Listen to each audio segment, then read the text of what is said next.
¿Qué tal? Buenas tardes con todos. Mi nombre es Leo Chanque. El día de hoy vamos a dar paso a la resolución de la macrodiscusión de cardiología. Tocaremos algunas preguntas, repasaremos algo de teoría, pero antes vamos a resolver dos preguntas para compartirlo con los usuarios de las redes sociales. Mi nombre nuevamente es Leo Chanca, trabajo en el Hospital Almenara y también en la sede central de la Gerencia de Operaciones de Salud. Bueno, esta es una foto del Hospital de Almenara. Los que los conozcan y los que no los conozcan, espero que algún día pasen por él. Comenzamos entonces.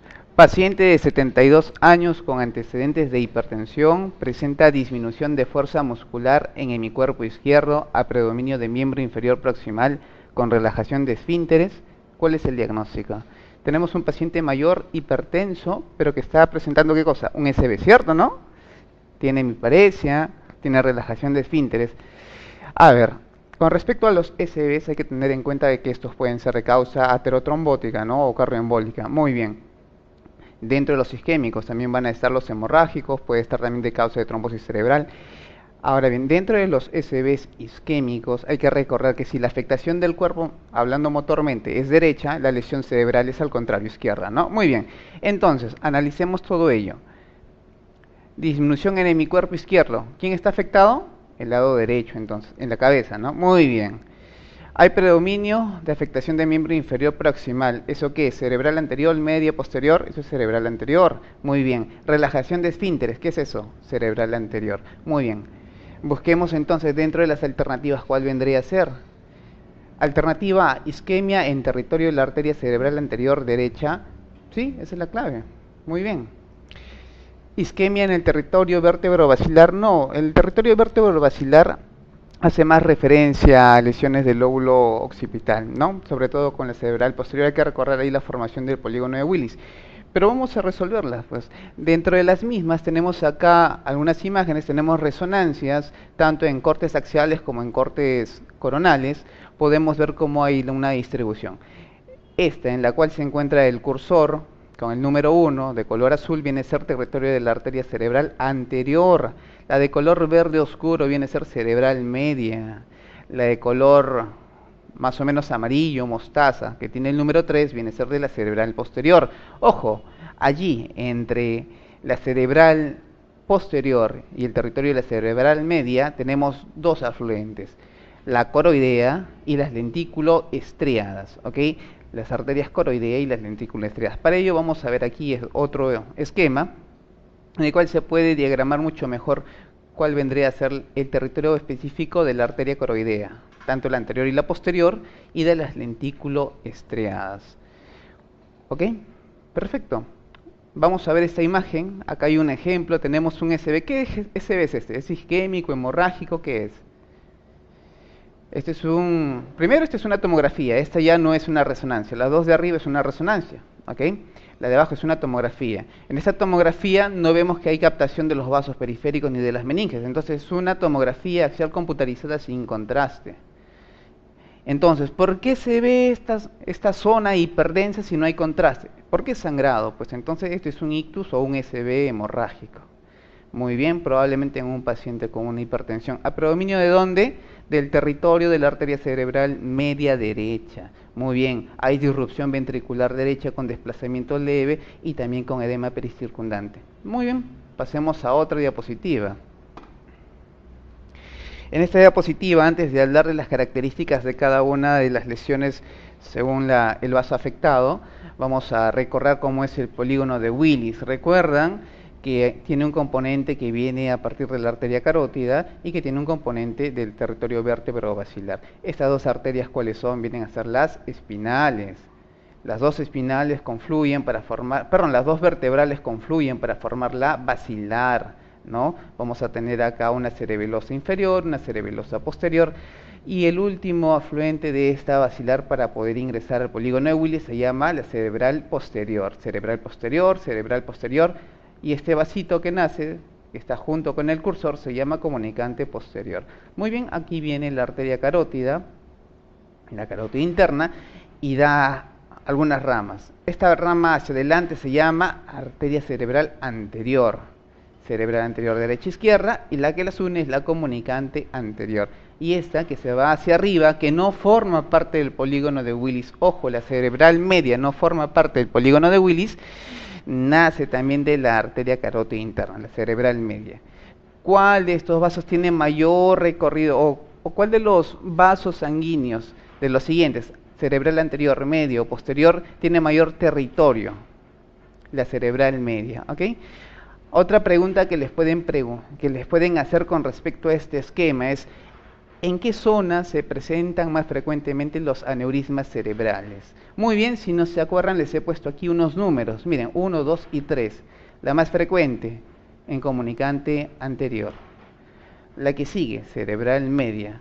Y la que sigue, las comunicantes posteriores. ¿Ok? No se olviden, si les viene pregunta acerca de aneurismas cerebrales, esos son los vasos más comprometidos. Arriba se encuentra un pequeño esquema, acá lo hemos puesto, es lo que ha sido preguntado en Residentado Médico Perú, ¿ok?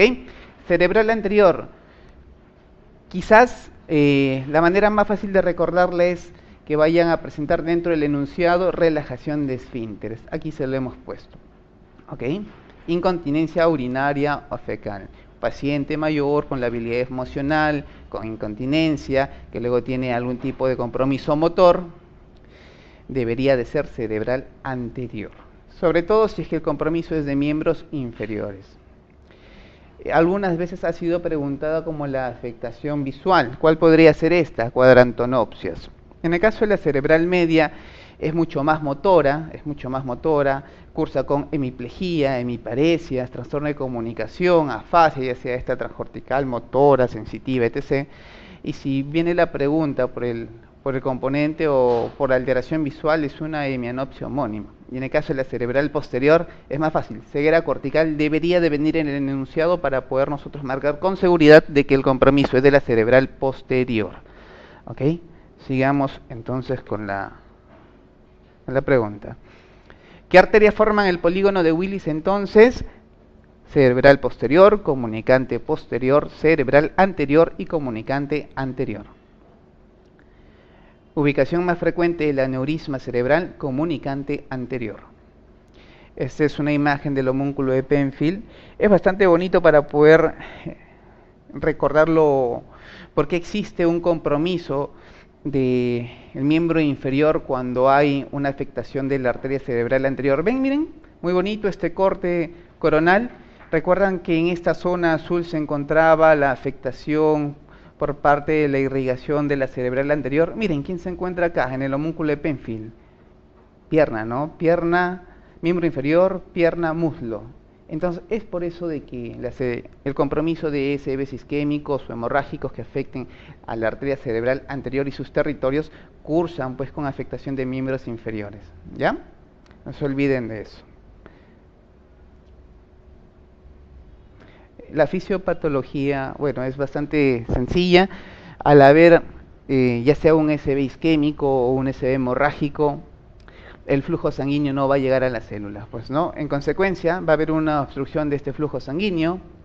Este va a disminuir. Normalmente, ¿cuánto es el flujo sanguíneo cerebral? ¿Recuerdan? Es 60 mililitros por minuto por cada 100 gramos. Entonces, el umbral de cohorte para poder hablar de una disminución de flujo sanguíneo es 20 mililitros, ¿ok? Lo normal es 60, el punto de corte es 20. Al haber un menor aporte sanguíneo, ¿qué es lo que disminuye rápidamente? Energía y oxígeno, ¿no? Disminuye la glucosa, disminuye el oxígeno y se forman, ¿qué cosa? Radicales libres, ¿no? Muy bien, estos radicales libres a su vez van a condicionar a un metabolismo anaerobio, ¿ok? Disminuye el metabolismo aerobio, aumenta el anaerobio, se forma más ácido láctico. En consecuencia, el pH, ¿qué va a hacer? ¿Disminuye o desciende? Haciendo disminuye, va a disminuir, pues no va a haber acidosis a su vez. Va a haber formación de tromboxano A2, y el tromboxano A2, ¿qué hacía? Vasoconstricción, ¿no? Entonces va a haber menor cantidad de flujo sanguíneo el cual va a llegar a esta zona. Claro, el tromboxano A2 va a producir vasoconstricción para tratar de evitar la pérdida, ¿no? En el caso de que hubiese pérdida de sangre. Y esto va a mermar, conduciendo a una mayor isquemia. ¿Cuál es el mecanismo dentro de la célula? ¿Qué lesión ocurre? Básicamente, al llegar menos energía, menos ATP, menos glucosa, la bomba sodio-potasio ATPasa es la afectada. La bomba sodio-potasio ATPasa, ¿qué es lo que hacía? Recuerden de que en condiciones normales una célula tiene una gran concentración de potasio, ¿no?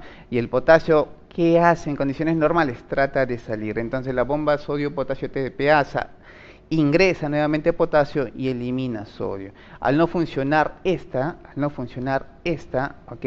Va a ingresar una gran cantidad ¿de quién? ¿Quién va a ingresar? Recuerden, el sodio va a ingresar. Y si ingresa sodio, al ser osmóticamente activa, va a llevar más agua. Entonces la célula se va a hinchar, va a haber un edema celular citotóxico, ¿no? Muy bien.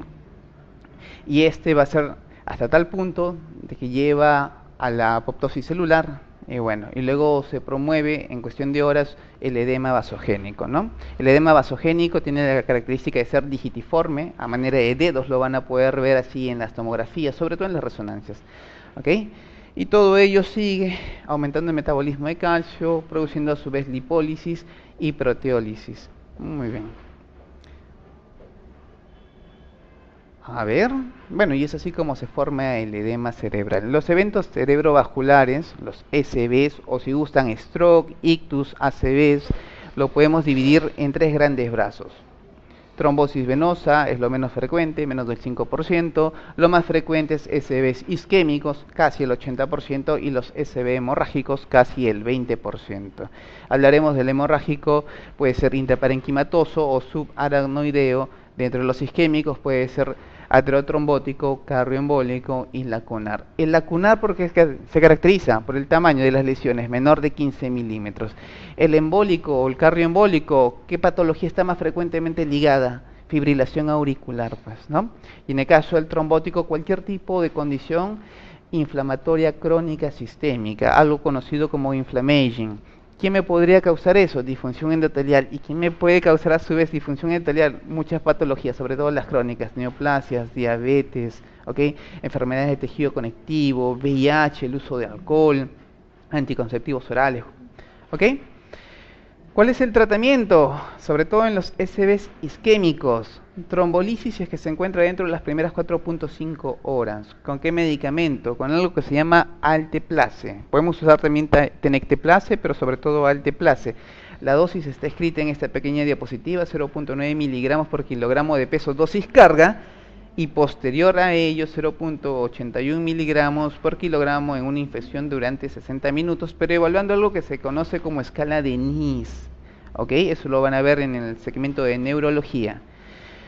Si no podemos realizar la trombólisis, podríamos plantear la trombectomía. ¿Ok? Muy bien. Sigamos. El vasoespasmo. Esto ha sido pregunta algunas veces, ¿ya? ¿En qué periodo se produce el vasoespasmo? Es durante la primera semana la clave.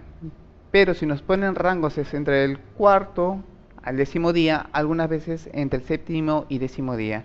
La resolución de este vasoespasmo es aproximadamente entre 10 y 14 días. Si les ponen un corte, 2 semanas. ¿Ok? Muy bien, entonces, ¿cuál era la alternativa de la primera pregunta? 72 años, hipertenso, un SV isquémico, ¿ok? Con compromiso de miembro inferior, relajación de esfínteres, cerebral anterior del lado contralateral. Muy bien, alternativa la A. Sigamos con la segunda pregunta. En un paciente con cuadro de angina de pecho de tipo estable y asma, el esquema terapéutico podría incluir la combinación de... A ver, doctores, el asmático, evaluando nada más las alternativas, ¿puede utilizarse en ellos betabloqueadores? Con mucho cuidado, ¿no? Entonces, por lo general a un paciente asmático no se le puede dar betabloqueadores, ¿no? ¿Cuál es la única alternativa que no tiene allí betabloqueadores? A ver, la única que no tiene betabloqueadores es la E, pues, ¿no? Entonces debería de ser la clave, ¿no? A ver, ¿se le da nitratos? Sí, se le da nitratos a un paciente con angina estable. Se le da aspirina antiagregantes, también se le da, ¿ok? Muy bien. Como preventivo, claro está. Si el paciente no fuera asmático, ¿se le da betabloqueadores? Sí, se le da betabloqueadores para reducir la frecuencia cardíaca y en consecuencia disminuir el gasto cardíaco. Se le da calcio antagonista, sí, para así evitar las taquiarritmias. Bueno, entonces, solamente analizando estas alternativas, diríamos que la clave es la E, pero vamos a la parte que les gusta a ustedes. ¿Cómo se da ello en la fisiopatología? Tenemos aquí un vaso sanguíneo, el cual tiene las paredes libres con una luz bastante permeable, y cómo existe algo de disfunción endotelial con la cual se va causando la creación de una placa ateromatosa lateral, ¿no? Esta, debido a la migración de unas células conocidas como macrófagos, ingresan allá. Debido a esta presencia se van a formar algo conocido como células espumosas, y luego la placa podría estar algún tiempo estable y luego inestable con la ruptura del trombo. Al haber ruptura del trombo, este migra, y en las zonas en las cuales el diámetro del lumen es mucho menor se obstruye, impidiendo así el pasaje de la sangre con una estesis retrovascular a la misma, con lo cual habría isquemia. Bueno, doctores, vamos a hacer una pequeña pausa para continuar con la resolución del examen.